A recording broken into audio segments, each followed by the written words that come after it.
Hello guys, आज पढ़ते हम लोग स्टैंडर्ड 9 के एनसीईआरटी के फिगर ऑफ स्पीच स्टैंडर्ड 9 के लिए। पहला है मेटाफोर। मेटाफोर और सिमिली के बीच में डिफरेंस ये है कि मेटाफोर में दो जो अनरिलेटेड चीज़ है उनको कॉमन कैरेक्टरिस्टिक्स के साथ साथ में दिखाया जाता है। और सिमिली की कंपैरिजन में मेटाफोर में लाइक और एज वर्ड यूज़ नहीं होते हैं। रिजेंबलेंस शो करते हैं मेटाफोर। जो दो डिफरेंट कॉन्ट्राडिक्टरी जो दो वर्ड्स होते हैं उनको एक सिंपल कैरेक्टरिस्टिक्स में एक साथ शो करने के लिए मेटाफोर यूज़ होता है। एग्जांपल देखेंगे, हर ड्रेस वो स्नो वाइट। अभी उसकी ड्रेस है और वो स्नो वाइट है, दोनों अलग अलग चीज़ें हैं, ड्रेस एंड स्नो। और यहाँ पे पॉइंट ऑफ कंपैरिजन है, दैट इज़ अ वाइटनेस, कि दोनों की ड्रेस है जो वाइट है, स्नो भी वाइट है एंड ड्रेस भी वाइट है। स्नो एंड ड्रेस एकदम कॉन्ट्राडिक्टरी ऑब्जेक्ट है और दोनों को कंपेयर किया हुआ है मैंने एक में। नेक्स्ट देखते हैं इमेजिनरी। इमेजिनरी का मतलब ये हुआ कि ये जो फिगरेटिव लैंग्वेज है उसमें जो आपके ऑब्जेक्ट है, एक्शंस है, आइडिया है, उसको इस हिसाब से प्रेजेंट किया जाता है कि आपके फिजिकल सेंस से आप महसूस कर पाओ।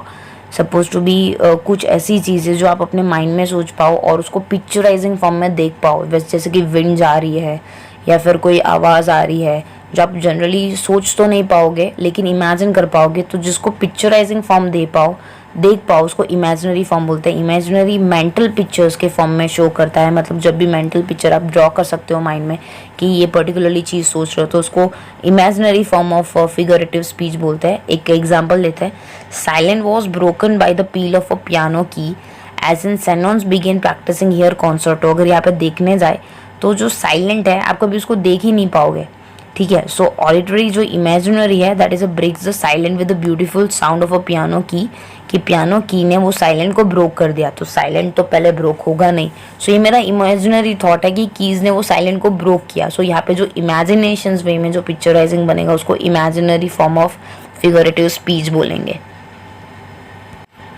नेक्स्ट देखेंगे simile. Simile figure of speech है कि दो चीज़ का कंपैरिजन आप यूज़ करके लाइक और एज जैसे वर्ड यूज़ करके डायरेक्ट कंपैरिजन कर लो, उसको बोलेंगे सिमिली। सबसे ईजीएस्ट फॉर्म है, he is as brave as lion. यहाँ पे एज एज वर्ड यूज़ हुआ है कि वो इतना ब्रेव है लायन की तरह। दोनों का कंपैरिजन सीधे सीधे कर दिया है।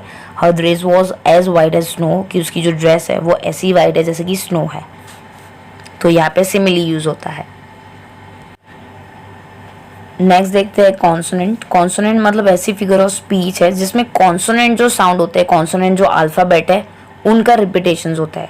तो फिर एलिट्रेशन और एसोनेंस भी सेम हुआ है, उसके बीच का डिफरेंस देखते हैं। एलिट्रेशंस जब हम लोग पढ़ते हैं तो उसकी जो स्टार्टिंग वर्ड्स होते हैं, बिगिनिंग वर्ड, पहले वर्ड वो रिपीट होता है, तो उसको एलिट्रेशन बोलते हैं।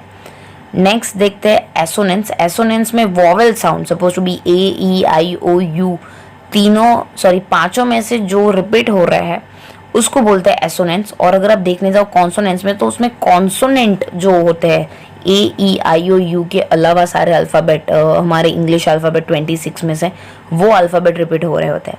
आप नेक्स्ट देखने जाओ एग्जाम्पल में, पीटर पैटर, यहाँ पे पी पी पी पी अगर आप रिपीटेशंस में देखने जाओ तो it is one type of alliteration, ठीक है।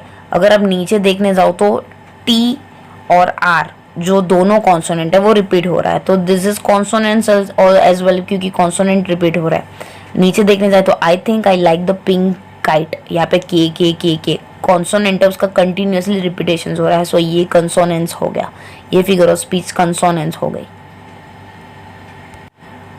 नेक्स्ट देखते हैं पर्सोनिफिकेशन। जब भी कोई भी लिविंग या नॉन लिविंग थिंग्स को ह्यूमन क्वालिटी दी जाए तो उसको पर्सोनिफिकेशन देखेंगे, उसको देते हैं पर्सोनिफिकेशन। सपोज भी एग्जांपल है, flower were dancing in the rain, तो फ्लावर और रेन नॉन लिविंग थिंग है, फ्लावर लिविंग थिंग है, दोनों डांस कर रहा है, तो उसको फ्लावर को, पहले तो फ्लावर डांस नहीं कर सकता, उसको ह्यूमन क्वालिटी दे दी रेन में।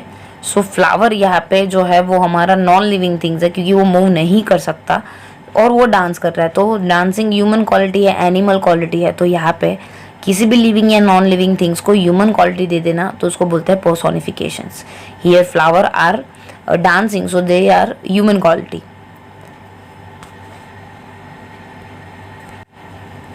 नेक्स्ट देखेंगे एनाफोरा। एनाफोरा वो फिगर ऑफ स्पीच है जहाँ पे जो बिगिनिंग के पूरे वर्ड्स है वो रिपीट होते रहते हैं। देखेंगे एग्जांपल में every day, every night, in every way, every आप देखोगे तो वो रिपीट हो रहा है। नेक्स्ट सेंटेंस में my life is my purpose, my life is my goal, my life is my respirations, यहाँ पे देखने जाए तो माई लाइफ, उसका रिपीटेशंस हो रहा है पूरे वर्ड का।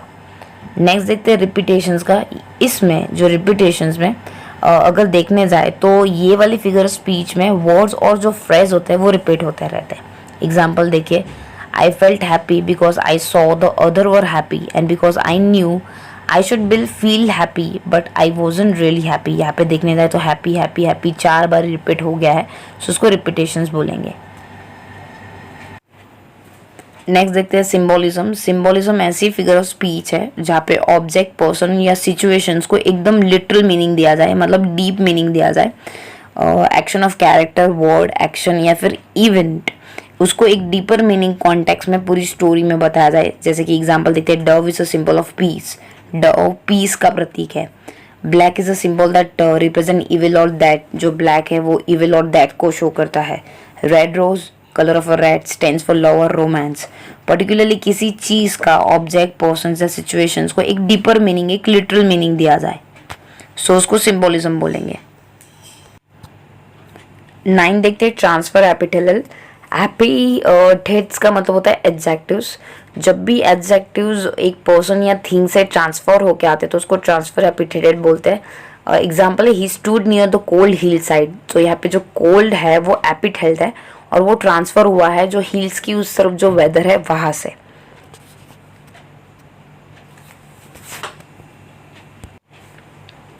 नेक्स्ट देखते हैं एनोमेटोपिया। ओनोमेटोपिया का मतलब ये होता है कि वर्ड शो करता है, एक्चुअली जो साउंड के रिलेटेड चीज़ को डिस्क्राइब करने के लिए ओनोमेटोपिया यूज़ होता है। और जैसे कि बूम ऑफ अ फायर, जैसे कि एक्सप्लोडिंग हो, बूम। टिकटॉक, क्लॉक का टिकटॉक, या फिर डोरबेल का डिंग डोंग, ये सारी चीज़ें हैं एनोमोटोपिया की एज अ यूज़ होते हैं, मतलब म्यूजिकल इफेक्ट शो करने के लिए।